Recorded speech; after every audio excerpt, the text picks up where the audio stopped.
Imagine plunging into a pitch-black room for 8 hours, where inside your skull, your sense of hearing literally starts cannibalizing your vision tonight.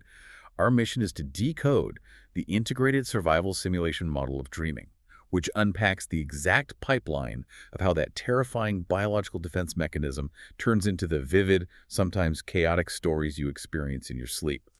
Let's pivot immediately to the very first core concept driving this phenomenon, because it anchors dreaming not in, abstract psychology or mysticism, but in the ruthless, unyielding biological reality of hardware preservation. Right, and it fundamentally changes the conversation because we are so conditioned to start with the narrative. Yeah, we always want to know what the dream means. Exactly, we want to decode the symbols, right?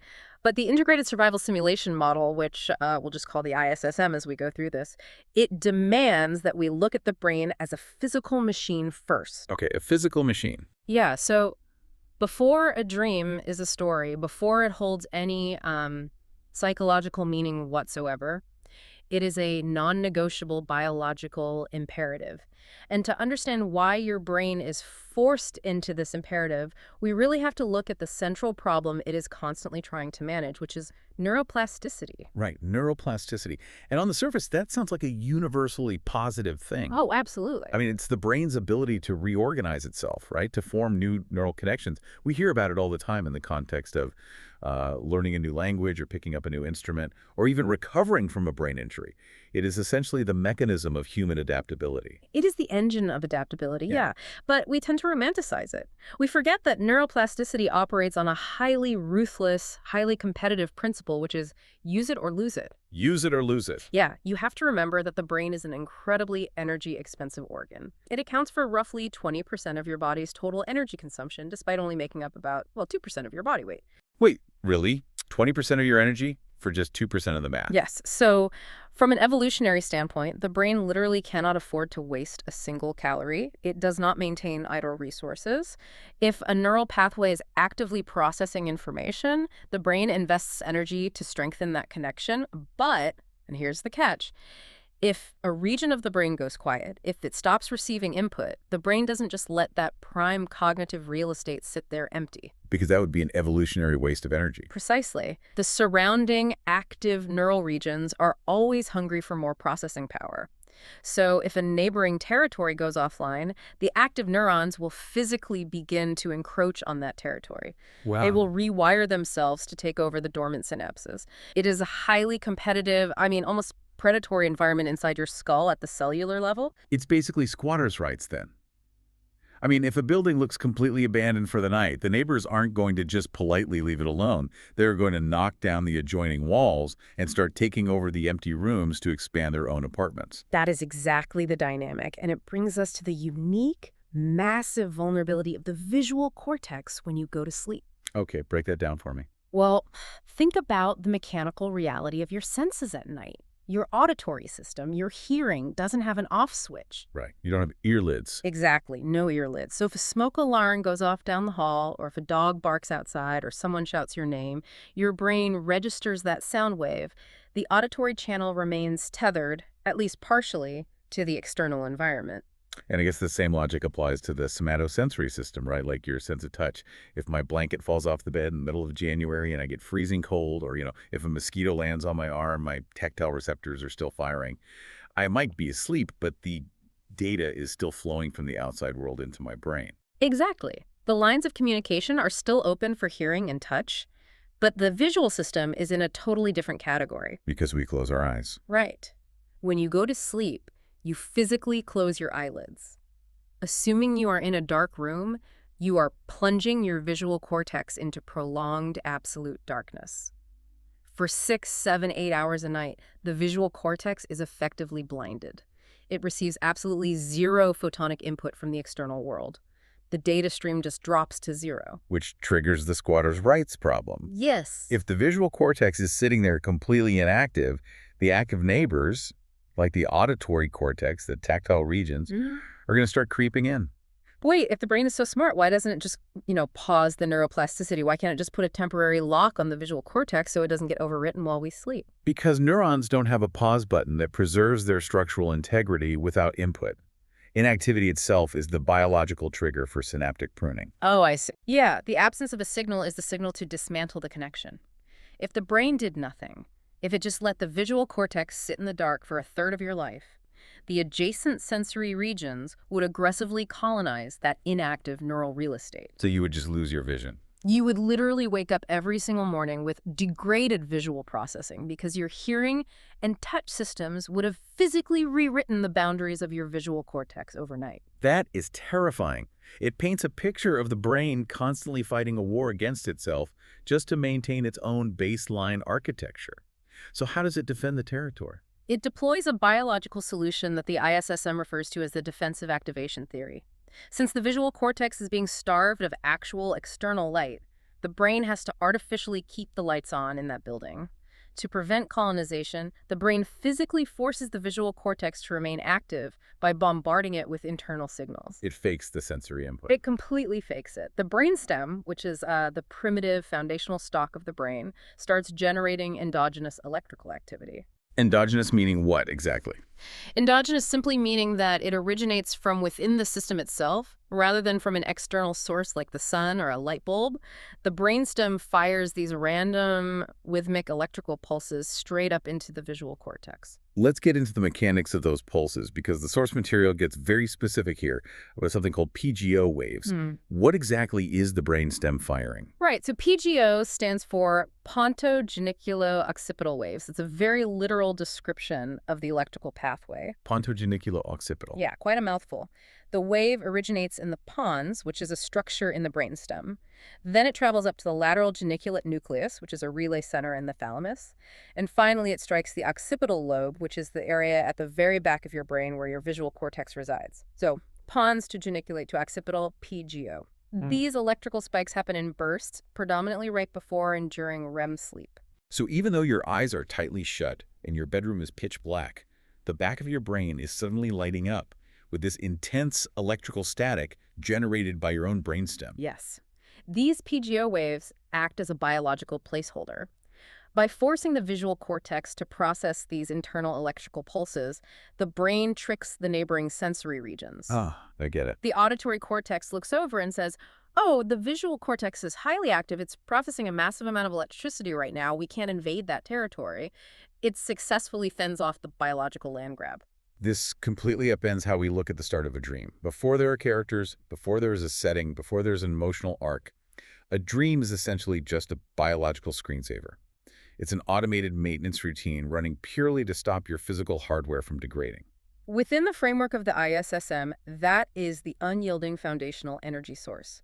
It is a hardware preservation cycle. If the brain did not fire these PGO waves, your sensory architecture would collapse under the weight of its own neuroplasticity. It makes total sense from a biological perspective, but it leaves us with a massive, glaring question. Raw electrical static. These PGO spikes hitting the back of the brain doesn't automatically look like a dream. No, it doesn't. I mean, when I am dreaming, I am not just staring at a two-dimensional TV screen filled with black and white static. I am walking through a hyper-realistic three-dimensional coffee shop. Or I am driving a car down a highway, or standing in the kitchen of my childhood home. How on earth does the brain translate a biological screensaver made of raw static into a fully realized 3D environment? To understand that leap, we have to move from the biological foundation of the model to the architectural platform. The source text identifies this as recurrent internal simulation. This is the mechanism that takes that raw 2D electrical noise and inflates it into a comprehensive spatial reality. Okay, let's break down the architecture. What is physically happening in the brain to facilitate that inflation? Well, it starts with the transition into the sleep state itself, specifically a mechanism involving the thalamus.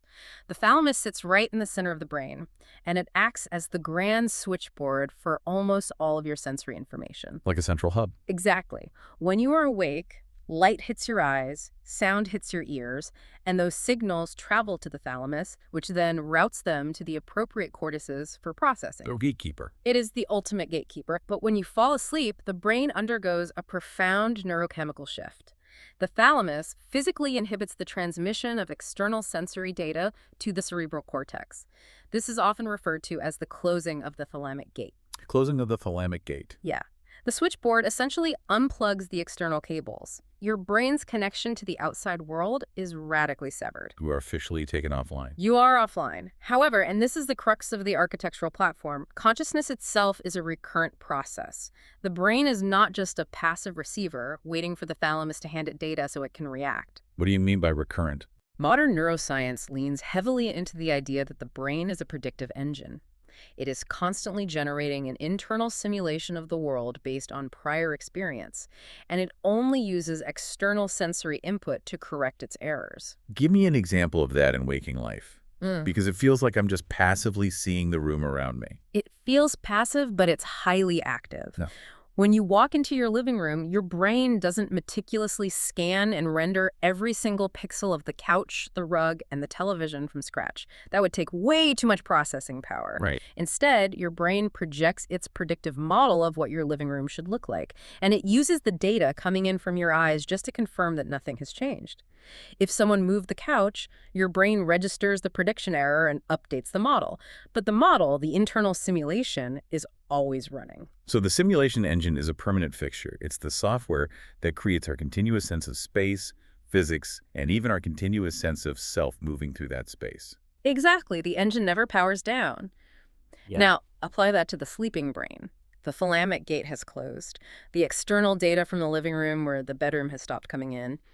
But those recurrent neural loops that generate your spatial environment and project your sense of self, they keep running. The engine is fully operational, idling in the dark, completely starved of data. It's sitting there waiting for the thalamus to send it a sensory update, but the thalamus has cut the lines. Nature abhors a vacuum, and a predictive engine abhors a lack of input. The conscious mind needs data to run its simulation. So what does it do? It searches internally. Oh, I see where this is going. And what does it find lighting up the visual cortex? Those random, rhythmic, endogenous PGO waves, the defensive electrical pulses that the brainstem is firing just to keep the visual neurons alive. It hijacks the biological screensaver. It captures it. The internal simulation engine captures the random static and treats it as legitimate external sensory input. You have to realize that from the perspective of the offline cortex, a spark of electricity is a spark of electricity. Right, it doesn't know where it came from. Exactly. The conscious mind cannot inherently tell the difference between electrical signals generated by real photons hitting the retina and electrical signals generated by the pons. It feeds this raw, defensive noise straight into the simulation engine. You know what this perfectly aligns with? The mechanics of a modern video game engine, something like Unreal Engine or Unity. You have this incredibly sophisticated software architecture.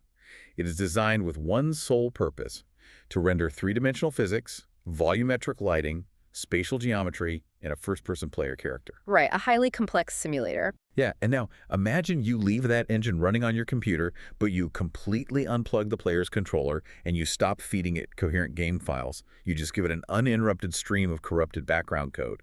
The engine doesn't just crash or turn off. It is desperate to render something. Yeah. So it grabs whatever random lines of code, whatever background static it can find on the hard drive, and it brutally forces that noise through its rendering pipeline.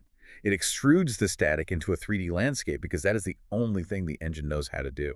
That is a phenomenal parallel. The brain's recurrent simulation engine takes the raw 2D electrical static of hardware preservation and mathematically extrapolates it into a three-dimensional spatial reality.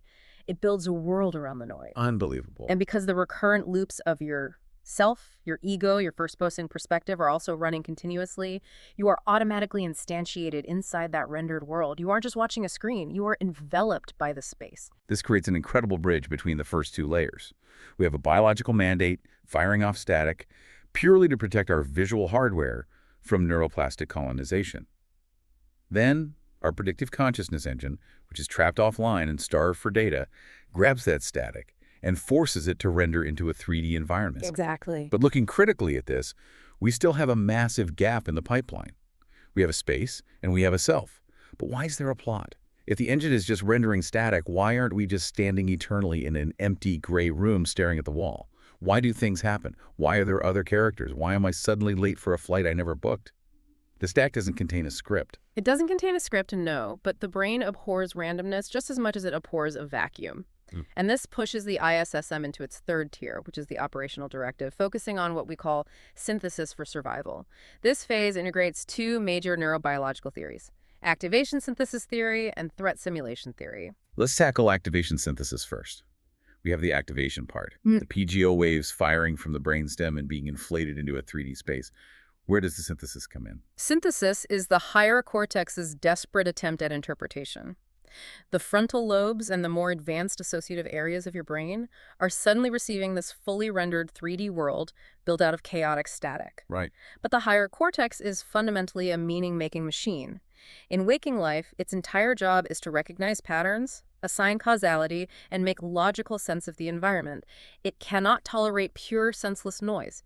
So it attempts to synthesize the chaotic elements of the simulation into a recognizable pattern. It's like pareidolia, where you look at a cloud and your brain immediately forces you to see a face or an animal. The cloud didn't plan to look like a face, but your brain insists on finding a recognizable pattern in the randomness. Yes, pareidolia is the perfect waking analog. The dreaming brain is doing that on a massive, immersive scale. It is connecting the dots of the random spatial rendering. But here is the critical pivot in the ISSM framework. The brain does not synthesize these patterns neutrally. It is not a passive, unbiased observer. What is it then? The brain is, at its core, a survival-oriented prediction engine. Therefore, the way it connects the dots is heavily, heavily biased. Biased toward what? Towards survival, toward danger. This is where threat simulation theory merges into the model. Evolutionarily speaking, the brain's highest priority is keeping the organism alive in a hostile world. So when the brain has this offline 3D simulation engine running, and it is synthesizing chaotic data, it doesn't default to rendering a peaceful meadow or a relaxing beach. It actively steers the internal simulation toward threats. It's actively looking for danger in the static. It intentionally biases the synthesis toward physical danger, environmental challenges, and severe social conflict. It populates the empty room with predators or hazards or adversaries. I have to push back on this because it sounds great on paper if we were talking about ancient human history. I understand why a hunter-gatherer brain would want to practice running away from a saber-toothed tiger in a dream, but I haven't been chased by a tiger recently. Fair point. When I have a stressful dream, it's usually something mundane but mortifying, like I show up to give the presentation at work and I realize I'm in my underwear, or I'm back in college and I realize I haven't attended a math class all semester. That is purely social anxiety. There is no physical predator. How does a dream about failing a math test help me survive? You have to look at how the primitive brain categorizes survival. In our ancestral tribal environment, physical death by a predator was only one type of threat. The other, equally lethal threat was social ostracization. Ah, right, because you needed the group. Exactly. If you were humiliated, rejected, or expelled from the tribe, you lost access to shared resources, fire, and protection. Social death almost invariably led to physical death. The primitive brain does not distinguish between the mortal threat of a tiger and the mortal threat of social rejection. They both trigger the exact same biological stress response. So to my brain, giving a speech in my underwear is functionally the same as a tiger attack. Yes. So when your brain simulates you showing up to a presentation in your underwear, it is running a catastrophic social threat simulation. It is forcing you to navigate the crushing anxiety of being judged and potentially cashed out by your peers. So even the socially awkward dreams are just the brain's way of running drills.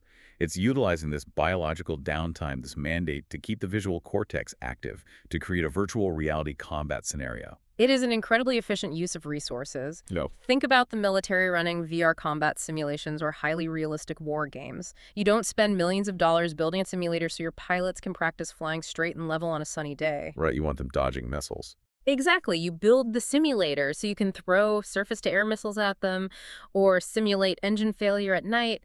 The objective is to push the system to its absolute breaking point. You want the pilot to fail and learn in the simulator so they have the procedural memory to survive in the field. That reframes nightmares completely. When you wake up heart-pounding, drenched in sweat because you were chased down an endless alleyway, or because you failed that phantom exam, your instinct is to think your brain is torturing you. You think it's a malfunction or a symptom of waking stress leaking into your sleep. But according to the ISSM, a stressful, threat-based dream is not a malfunction at all. It is a highly successful, optimized training run. Your brain is essentially executing a complex macro. Like a script. Right, the script says, the visual cortex requires electrical stimulation to survive the night. capture that electrical activity, render a 3D environment out of it. Now, inject a simulated predator or a simulated social catastrophe into that environment, and let's practice our evasion routes and our stress regulation pathways. It allows the organism to rehearse life or death responses in a completely risk-free virtual sandbox. So it greases the neural grooves. If I practice the emotional regulation of social embarrassment in my sleep or the fight or flight mechanics of running away, those neural pathways are literally thicker and faster when I encounter a similar stressor in the waking world. Exactly. It provides the waking organism with a distinct, measurable survival advantage. Okay, the drill runs its course. You evade the threat where the monster gets you, or you wake up right before you hit the ground in a falling dream. But eventually the sun comes up, the thalamic gate reopens. What happens to all the data generated during these nightly combat scenarios? The brain doesn't just immediately flush it, right? No, it doesn't flush it. And this brings us to the fourth and final tier of the ISSM pipeline, the cognitive output, which breaks down into narrative construction and memory optimization. Let's tackle the narrative aspect first, because we've established that the brain is synthesizing threats out of random static. But dreams, despite being weird, usually flow like a story. There's a sequence of events. Why does the brain bother to write a script? Why not just process the raw data of the threat evasion and move on? Because the brain possesses a fundamental narrative imperative. It intrinsically understands and organizes the waking world through stories, cause and effect, beginnings, middles, and ends. Right. The raw data of the survival simulation is incredibly chaotic. It's a jumble of spatial rendering coordinates, emotional spikes, motor cortex firing, and visual static. The conscious self cannot interpret that raw, unformatted data. It needs an interface. So through a process of self-organization, the brain wraps all of these disparate data points into a cohesive chronological narrative. The story is the interface. Think about the GI, the graphical user interface on your laptop. If I want to find a document I wrote last week, I look at my computer screen and I see a little icon that looks like a yellow manila folder sitting on a background picture of a mountain. Good analogy, yeah. Now, physically, inside the machine, there is no yellow folder. There is no mountain. The document is just a staggering sequence of binary code ones and zeros, represented by microscopic electrical charges on a silicon chip. But my conscious mind cannot read binary code. It's too vast and too abstract. The computer software has to translate that raw electrical data into a visual metaphor or a folder so I can actually interact with it.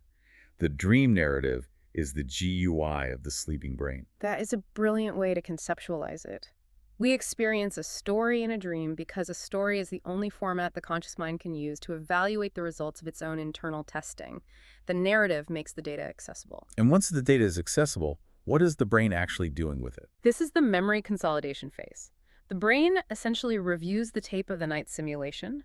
It evaluates how the organism performed against the synthesized threats. It separates the signal from the noise. So it's keeping score. In a way, yes. If a particular simulated response, like a novel way to navigate a stressful social interaction or a specific emotional regulation tactic proves successful in the dream, the brain tags that procedural or emotional memory for long-term storage. It strengthens those specific synapses, integrating the new survival tactic into your waking memory network. At the same time, it actively discards the irrelevant static and the failed strategies. So it's an optimization sorting process, like hiding from the monster worked, let's reinforce that pathway. Trying to fight the monster when our arms felt like they were moving through molasses didn't work, let's discard that motor plan. Precisely. It is curating the data to ensure you wake up more optimized than when you went to sleep. But the ISSM highlights one final, profound cognitive output of this entire process, and it might be the most fascinating aspect of the model: emergent creativity and problem solving. The source material leans heavily into this, and at first glance, it feels like a leap. We started with a biological screensaver, moved to a threat simulator, and now we are talking about human genius and creativity. How does a threat simulation generate creative breakthroughs? To understand that, you have to look at the unique neurochemical environment of the dreaming brain, specifically the fact that it is completely unshackled from waking logic. Remember the foundational input. The data feeding the simulation is endogenous static. It is entirely untethered from physical reality. Because the thalamic gate is closed, the strict rules of the external world do not apply inside the simulation engine. Gravity is optional. Time is fluid. You can walk through a door in your childhood bedroom and step out into a desert. Exactly. The laws of physics are suspended, but more importantly, the laws of waking logic are suspended. In your waking life, your frontal lobes enforce a strict linear progression of thought. If you are trying to solve a complex problem at work, your waking brain says that step A must lead logically to step B, and step B must lead to step C. You are bound by the empirical rules of the physical world. Your brain actively suppresses illogical connections because, in waking life, acting illogically can get you killed. Right, you can't just skip steps when you're building a bridge or hunting an animal. Right. But in the dream state, that logical suppression is lifted. The logic police are asleep. Because the input is random noise, the brain is free to make what the text calls illegal or hyper-associative connections. It can bypass the linear sequence entirely. It can mash together step A and step Z, combining two radically distinct, completely unrelated concepts that a waking mind would never allow to intersect. It's forced lateral thinking. It is the ultimate lateral thinking engine. A strictly logical, reality-tethered waking mind would completely miss these hyper-associative connections because they technically break the rules. But the dreaming mind, operating in this untethered simulation, can synthesize information in radically novel ways. This is why history is littered with examples of scientists, artists, and inventors who experience sudden aha moments or massive creative breakthroughs after sleeping on a problem. Like the classic story of the chemist who discovered the ring structure of the benzene molecule because he dreamt of a snake eating its own tail. His waking mind was trying to organize the atoms in a linear chain because that was the logical rule of chemistry at the time. He was stuck. But his dreaming mind, running on random static and free from the rules of linear chemistry, threw out an illegal connection, a circular snake, and it solved the problem. That is the emergent creativity the model describes. The brain uses the offline simulation, powered by defensive biological static, to run waking data through an unrestricted, hyper-associative processor. It discovers the solutions that logic hides from us. When you trace this entire pipeline backward, it is staggering. We are talking about an involuntary cellular defense mechanism, a desperate biological chore designed purely to stop the auditory cortex from cannibalizing the visual cortex in the dark. And that rudimentary chore gets hijacked, inflated, and manipulated until it ultimately results in cognitive evolution, emotional regulation, and high-level human genius. That is an unbelievable biological triumph. It connects the lowest levels of cellular maintenance to the highest levels of cognitive function in one continuous, logically sound flow. Let's do a rapid high-level recap to tie all these tiered systems together, strictly in the chronological order we just unpacked them. First, the biological foundation. To prevent the visual cortex from being overwritten by neighboring senses in the dark, the brainstem fires defensive electrical pulses, PGO waves, to keep the hardware active.